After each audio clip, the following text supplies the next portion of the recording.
Hello friends, in this session we are going to discuss a very interesting topic, that is refining of petroleum by the fractional distillation.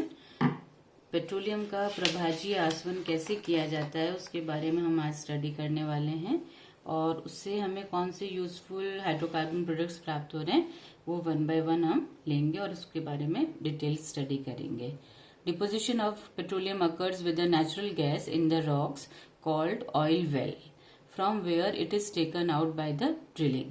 जो crude oil है अपना petroleum, उसको हम oil well जो इस तरह से rocks के अंदर डिपॉजिट हो जाता है उसमें से हम ड्रिलिंग के थ्रू उसको बाहर निकाल लेते हैं. The crude petroleum obtain from the well is a dark green viscous liquid. एक ये हरे रंग का गहरे रंग का चिपचिपा पदार्थ होता है क्रूड ऑयल हमारा, कंटेनिंग वेरियस हाइड्रोकार्बन, और उसके अंदर बहुत सारे हाइड्रोकार्बन प्रेजेंट होते हैं. तो हम बेसिकली पेट्रोलियम क्या होता है, petroleum is a mixture of hydrocarbon. ये हम प्रीवियस लेक्चर में भी पढ़ चुके हैं. Fractional distillation is the process by which oil refineries separate crude petroleum into different, more useful hydrocarbon products. Fractional distillation एक तरीके से एक प्रोसेस है ऑयल रिफाइनरी का, जिसके थ्रू हम जो क्रूड पेट्रोलियम होता है उसको अलग अलग और अच्छे यूजफुल प्रोडक्ट्स के अंदर अलग अलग सेपरेट आउट कर लेते हैं. और किस पे बेस्ड के अंदर सेपरेशन होता है, ऑन द बॉइलिंग पॉइंट्स और the relative molecular weights of the products. In the distillation tower, एक टावर बना हुआ था जिसको अभी हम आगे स्टडी करने वाले हैं. तो उस टावर के अंदर अलग अलग बॉइलिंग पॉइंट्स पर अलग अलग टेम्परेचर्स पर रिलेटिव मॉलिकुलर वेट्स के आधार पे अलग अलग प्रोडक्ट्स को प्राप्त किया जाता है और इसे हम क्या कहते हैं, fractional distillation. The different component that are separated out during this process are known as fractions. अब जो अलग अलग कंपोनेंट्स हैं, अलग अलग टेम्परेचर पे अलग अलग चीजें आपको प्राप्त होती हैं, सेपरेट हो जाती हैं, तो उसको हम क्या नाम दे रहे हैं, फ्रैक्शंस कहते हैं उनको. और इसमें बेसिकली क्या होता है कि किसी भी एक पर्टिकुलर हाइड्रोकार्बन को हम इंडिविजुअली सेपरेट नहीं कर सकते, तो इसलिए इसको हम क्या बोलते हैं कि किस तरह से सेपरेट करते हैं, इन द फ्रैक्शंस. और उस फ्रैक्शंस में इतने कार्बन से लेके इतने कार्बन तक जैसे हम बात करेंगे तो वो उपस्थित होता है. एक पर्टिकुलर हाइड्रोकार्बन को हम उसमें से सेपरेट आउट नहीं कर सकते हैं, तो it is separated in the form of fractions.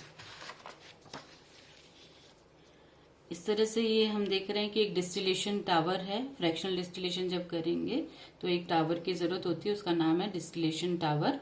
और इधर से एक फर्नेस लगी हुई होती है और फर्नेस में क्या होता है, basically the crude oil is heated to a temperature of 400 degree Celsius to vaporise it and is fed into the bottom of the distillation tower.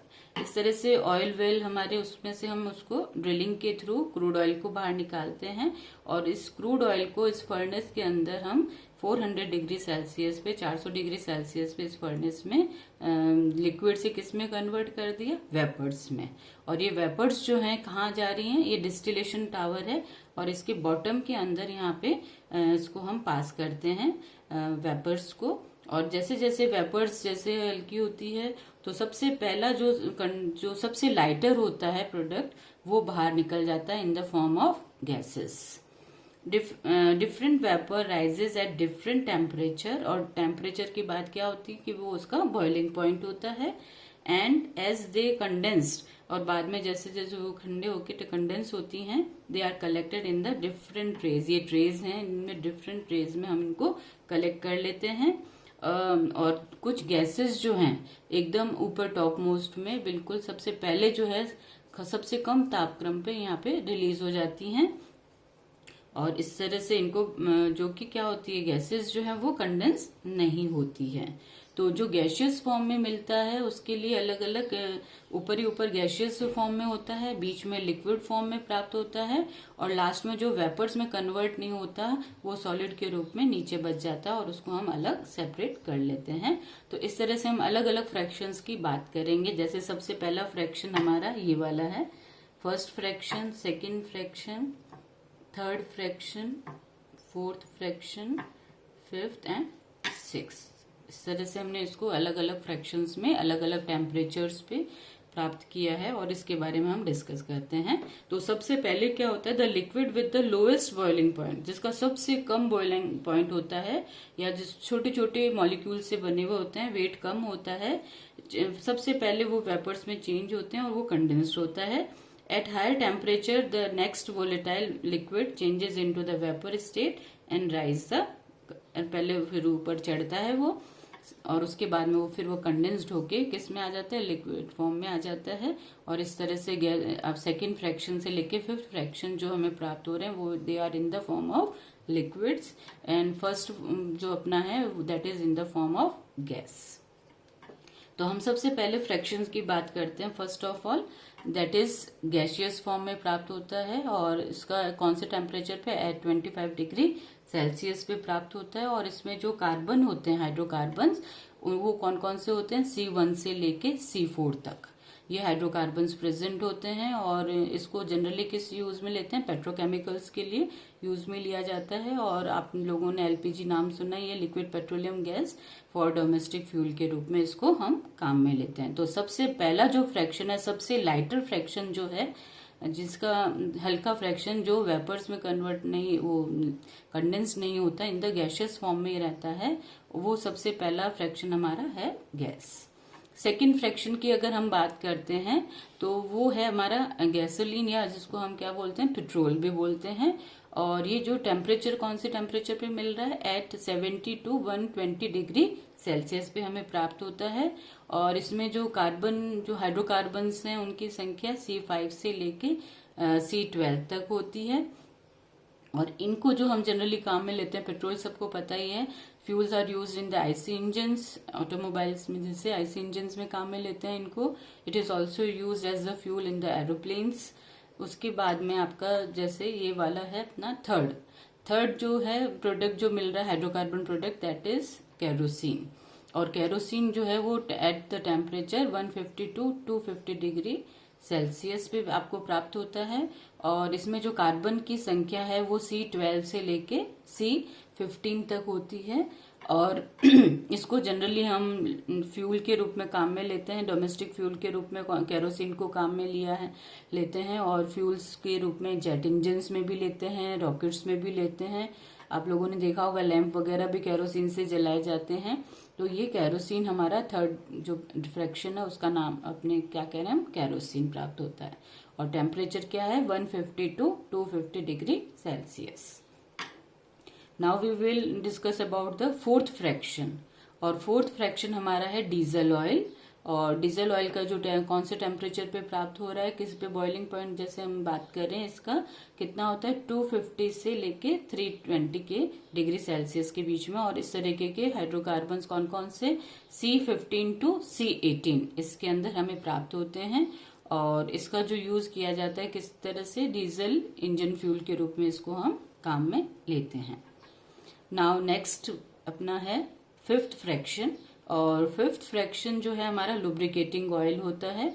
और कौन से टेम्परेचर पे प्राप्त हो रहा है, 320 से लेके 370 डिग्री सेल्सियस पे हमें प्राप्त होता है। 320 to 370 डिग्री सेल्सियस पे हमें प्राप्त होता है।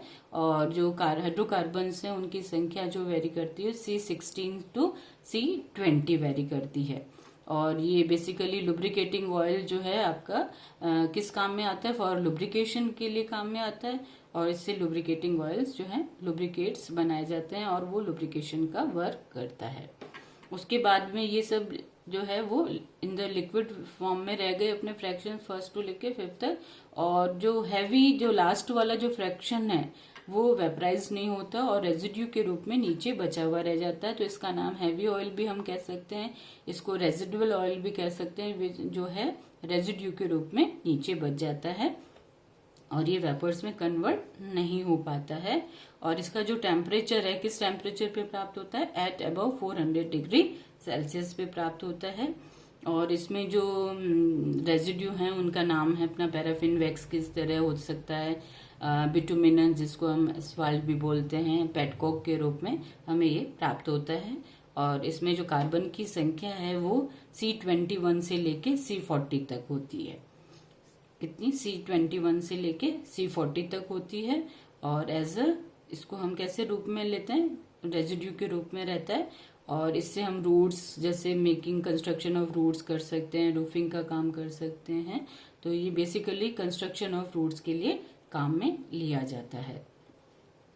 अब हम देख सकते हैं कि C1 से लेके C4 तक का जो पार्ट है वो किस फॉर्म में रहता है, इन the form of gaseous form, gas के रूप में रहता है। फिर अगर हम देखें C5 से लेके अप टू C20, C5 से C20 जो पार्ट है अपना हाइड्रोकार्बन्स हैं वो किस फॉर्म में रहता है, इन the form of liquid, liquid form में रहते हैं, लिक्विड स्टेट में रहते हैं। और C20 से C40 तक अगर हम देखते हैं तो वो किस फॉर्म में रहता है, इन द फॉर्म ऑफ सॉलिड्स रहते हैं। तो इस तरह से इस फ्रैक्शनल डिस्टिलेशन में, डिस्टिलेशन टावर के अंदर हम वेपराइज्ड करके जो भेजते हैं हमारा 400 डिग्री सेल्सियस पे क्रूड ऑयल को, तो सबसे पहला लाइटर जो है आपका वो राइज अप होता है, लाइजर फ्रैक्शन, और वो उसके बाद में उससे थोड़ा सा हैवी वाला, और उस तरह से धीरे धीरे अलग अलग टेम्परेचर्स पे अलग अलग फ्रैक्शंस जो हैं वो वेपर्स में पहले कन्वर्ट हुए और देन दे आर कंडेंस्ड, और कंडेंस्ड होने के बाद में वो इस तरह से हमें इस तरह फ्रैक्शंस के अंदर प्राप्त हुआ है। तो इस तरह से हमने आज फ्रैक्शनल डिस्टिलेशन या पेट्रोलियम के प्रभाजी आसवन के बारे में डिस्कस किया है। Thank you.